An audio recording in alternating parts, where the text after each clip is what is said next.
বন্ধুরা, মেয়েটি অবাক হয়ে দেখল যে ওয়েলি যাকে তার জন্য বিয়ের সম্বন্ধ হিসেবে পরিচয় করিয়ে দিয়েছে সে আর কেউ নয়। ৮ বছর আগে যাকে সে নিজে নিষ্ঠুরভাবে ছেড়ে দিয়েছিল এটাই হচ্ছে সেই প্রেমিক। ৮ বছর পর আবার চোখের সামনে দেখে মেয়েটির বহু দিন ধরে চাপা পড়ে থাকা অনুভূতিগুলো আর নিয়ন্ত্রণে রাখতে পারল না। তার হৃদস্পন্দন আবারও বেপরোয়া হয়ে উঠল। কিন্তু সে জানত এখন আর তাকে ভালোবাসার কথা বলার কোনো অধিকার নেই। আসলে ৮ বছর আগে সিইওর বাবা জানতে পারেন যে মেয়েটির সামাজিক অবস্থা খুবই সাধারণ, যা তার ছেলের উপযুক্ত নয়। তাই তিনি মেয়েটির বাবা মায়ের চাকরি নিয়ে হুমকি দেন এবং তাকে জোর করে নিজের ছেলেকে ছেড়ে যেতে বাধ্য করেন।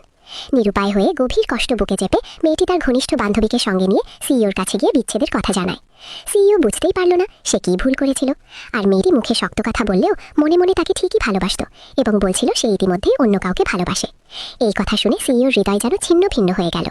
চরম কষ্টে ভেঙে পড়ে সে শপথ করল আর কখনো এই মেয়ের জন্য পিছনেও তাকাবেন না। বুক ভরা কষ্ট নিয়ে সে চলে যায়। চোখের পলকে ৮ বছর কেটে যায়। মেয়েটি নিজের স্বপ্ন পূরণ করে মেডিকেল বিশ্ববিদ্যালয়ে ভর্তি হয়ে একজন ডাক্তার হয়, আর সিইও ও পারিবারিক ব্যবসার দায়িত্ব নিয়ে জমিদার গ্রুপের প্রধান নির্বাহী কর্মকর্তা হয়ে ওঠে। একদিন বিদেশ থেকে ফেরা বান্ধবী দেখে মেয়েটি এখনও ৮ বছর আগে সেই মানুষটিকে ভুলতে পারেনি। তাই সে জোর করে মেয়েটির জন্য একজন পাত্র ঠিক করে দেয়, কিন্তু সে জানতই না এই পাত্র আর কেউ নয়, মেয়েটির সেই প্রাক্তন প্রেমিকই।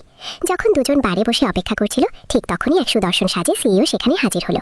হে, তুমি এখানে কেন?